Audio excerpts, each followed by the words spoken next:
सूत जी महाराज जी जब ऋषियों को कथा सुना रहे हैं तो ऋषियों का प्रश्न है कि जो पीपल है उसको हमने सुना है कि शनिवार को स्पर्श करना चाहिए, बाकी दिनों में पीपल का जो पेड़ है उसको स्पर्श ना करें। इसमें कारण क्या है? तो उन ऋषियों को कथा सुनाते हुए श्री सूत जी महाराज कहते हैं कि एक बार की बात है कि पार्वती ने ब्रह्मा विष्णु और शंकर को शाप दे डाला।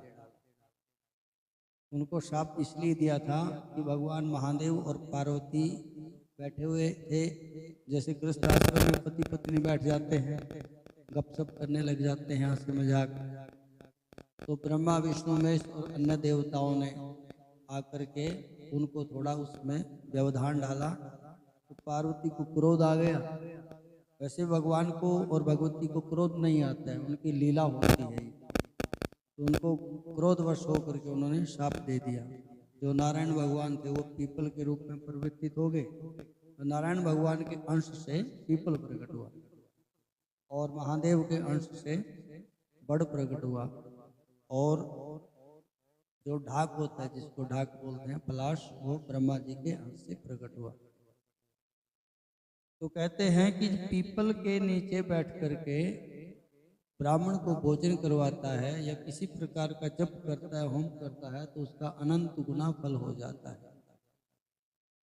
और पीपल को जो स्पर्श करने वाली बात है वो केवल शनिवार को ही होना चाहिए, अन्य दिनों में पीपल का स्पर्श ना करें, ऐसा पद्म पुराण के अंतर्गत आता है। तो इसमें कथा आती है कि जब समुद्र मंथन हुआ तो समुद्र मंथन में से कई प्रकार के रत्न प्रकट हुए, लक्ष्मी माता भी प्रकट हुई। तो जो रत्न प्रकट हुए वो कोई ऋषियों को मिले, कोई देवताओं को मिले, कोई असुरों को मिले। तो भगवान के हिस्से में लक्ष्मी माता और कौस्तुभ मणि आई। तो लक्ष्मी माता का विवाह जब भगवान की नारायण के साथ हुआ, हुआ ही नहीं था। लक्ष्मी ने बोला कि अभी हम आपके साथ विवाह नहीं करेंगे। भगवान बोले क्यों? बोले हमारी जो बड़ी बहन है अलक्ष्मी, जिसको बोला गया है दरिद्रा, उसका पहले विवाह करो, क्योंकि बड़ी बहन का विवाह पहले होना चाहिए। तो लक्ष्मी के कहने से भगवान ने कहा कि चलो ठीक है, इसके लिए कोई अच्छा सा वर ढूंढते हैं।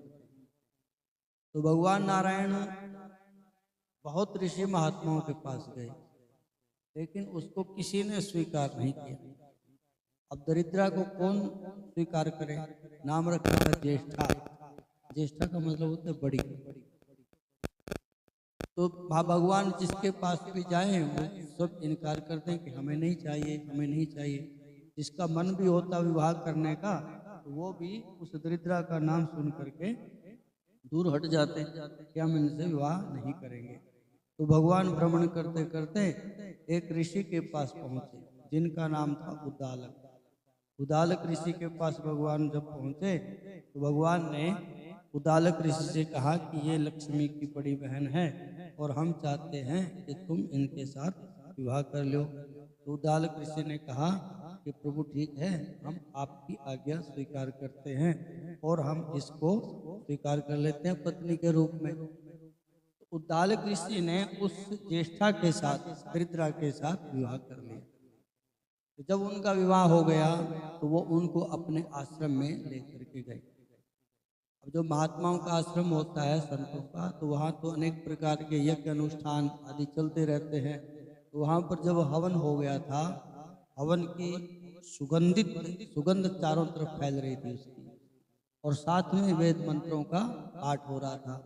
बढ़िया गुरुकुल था, तो विद्यार्थी सब लोग पढ़ रहे थे, वेद मंत्रों का पाठ कर रहे थे। तो दरिद्रा ने उस आश्रम में प्रवेश करने से मना कर दिया। तो दरिद्रा कहती है कि मैं इस आपके आश्रम में नहीं रह सकती हूँ। तो जहाँ वो बोली कि जहाँ पर वेद ध्वनि होती है, मतलब वेदों के मंत्र पढ़े जाते हैं, वहाँ मैं नहीं रहती हूँ।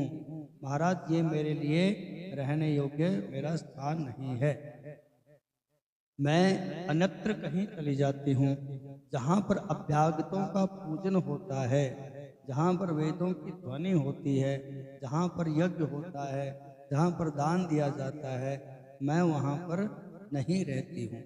ये दरिद्रा कह रही है कि मैं वहाँ पर नहीं रहती हूँ।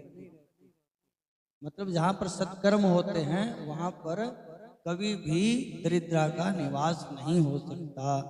वो कहती है कि ज्येष्ठा कहती है वेद वेद ध्वनि वेद्य स्त्री शीतलाम च पूजनम यज्ञ आदिकम वापी नैव तत्र वसामि हम। जहाँ पर वेद ध्वनि होती है, अतिथियों का सत्कार होता है, वहाँ पर मैं नहीं रहती हूँ।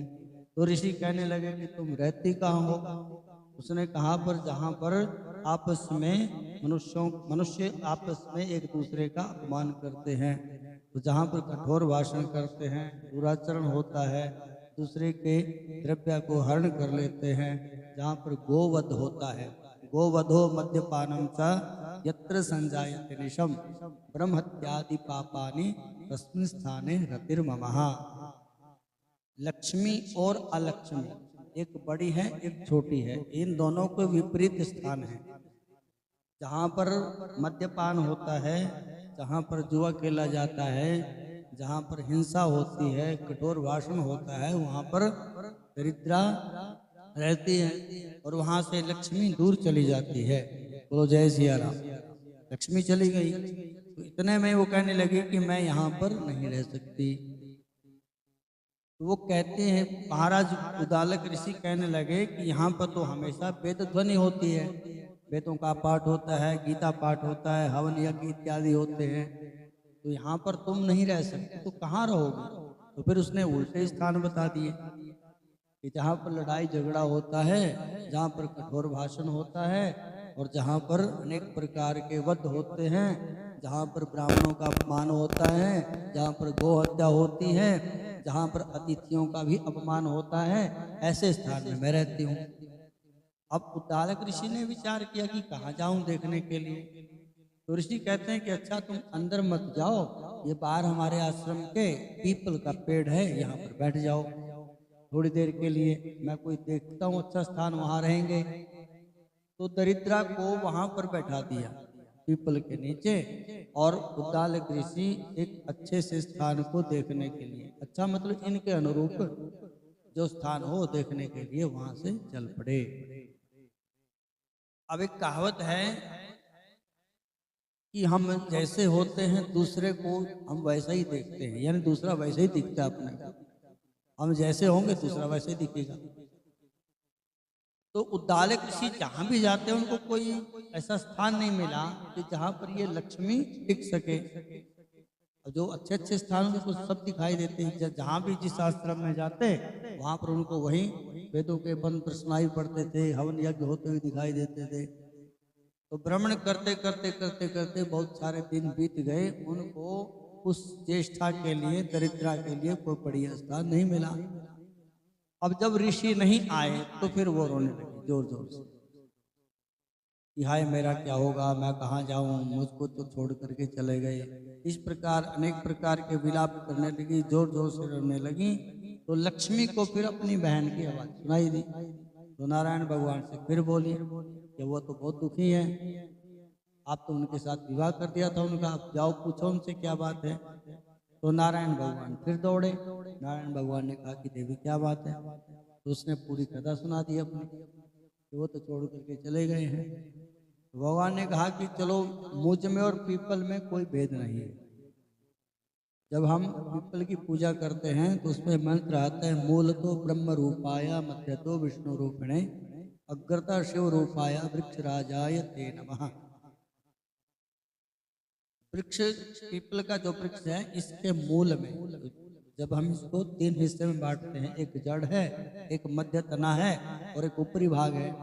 तो मूल तो ब्रह्म रूप आया, इसके मूल में ब्रह्मा का निवास होता है तो विष्णु रूप पूरा, और मध्य में नारायण भगवान का निवास है। अग्र तो शिव रूप आया, जो अग्र भाग है ऊपर वाला, वहां पर शंकर भगवान निवास करते हैं इसमें। तो वृक्षराज आए ते नमः, हे वृक्षराज हम आपके चरणों में नमस्कार करते हैं। पीपल को नमस्कार करने से, पूजा करने से सारे देवी देवताओं की पूजा हो जाती है, ये पीपल का स्वभाव है। जिसको केवल दर्शन मात्र से ही पुण्य की प्राप्ति होती है। पृष्ठा स्पर्श करने से मुच्यते पाप ही, पापों से मुक्ति मिल जाती है यदि शनिवार के दिन कोई पीपल का स्पर्श कर ले। तो भगवान कहते हैं कि देवी मुझ में और पीपल में इसमें कोई भेद नहीं है, इसलिए तुम इसका आश्रय ग्रहण करो। और हम आपको ये भी वरदान देते हैं अब, और पीपल को भी वरदान देते हैं भगवान के शनिवार के दिन कोई स्पर्श करेगा तो उनके घर में निवास होगा लक्ष्मी का, और रविवार इत्यादि अन्य दिनों में कोई स्पर्श करेगा तो वहाँ उनके साथ तुम चली जाओगी, उनके घर में निवास करोगी। इसलिए सूत जी महाराज ऋषियों को कहते हैं कि वो दरिद्रा जी, जो दरिद्रा थी ज्येष्ठा लक्ष्मी की बड़ी बहन, वो हमेशा के लिए पीपल में निवास करने लगी। तो लक्ष्मी का निवास होता है शनिवार के दिन, और लक्ष्मी का निवास होने से यदि कोई लक्ष्मी चाहता है तो शनिवार के दिन पीपल की पूजा करनी चाहिए। इसलिए पीपल की महिमा बताई गई है कि पीपल में सारे देवी देवताओं का निवास होता है, और पीपल के नीचे बैठ करके जो भी किसी प्रकार का सत्कर्म किया जाता है अनंत गुना उसका फल हो जाता है। बोलो जय सिया राम। तो ये सारी की सारी महिमा, कार्तिक की महिमा, तुलसी की महिमा, दीपदान करने की महिमा भगवान श्री कृष्ण ने सत्यभामा को सुनाई, और नारद जी महाराज ने राजा पृथु को ये सारी कथा सुनाई। इसी प्रकार से श्री सूत जी महाराज ने ऋषियों को ये कथा सुनाई। तो जो इस कथा का श्रवण करता है इसका श्रुति फल है। जिस प्रकार से सिंह को देख करके भेड़िए भाग जाते हैं, उसी प्रकार से सारे के सारे पाप भस्म हो जाते हैं जो इस कथा का श्रवण करता है और कार्तिक महीने का सेवन करता है। तो ज़्यादा से ज़्यादा कार्तिक के महीने में भगवान का भजन करना चाहिए। और कार्तिक का महीने तो एक शुरुआत है। अब ऐसा नहीं कि कार्तिक का महीना खत्म हो गया बस अब सारा कुछ खत्म, बस पूजा पाठ, ऐसा नहीं है।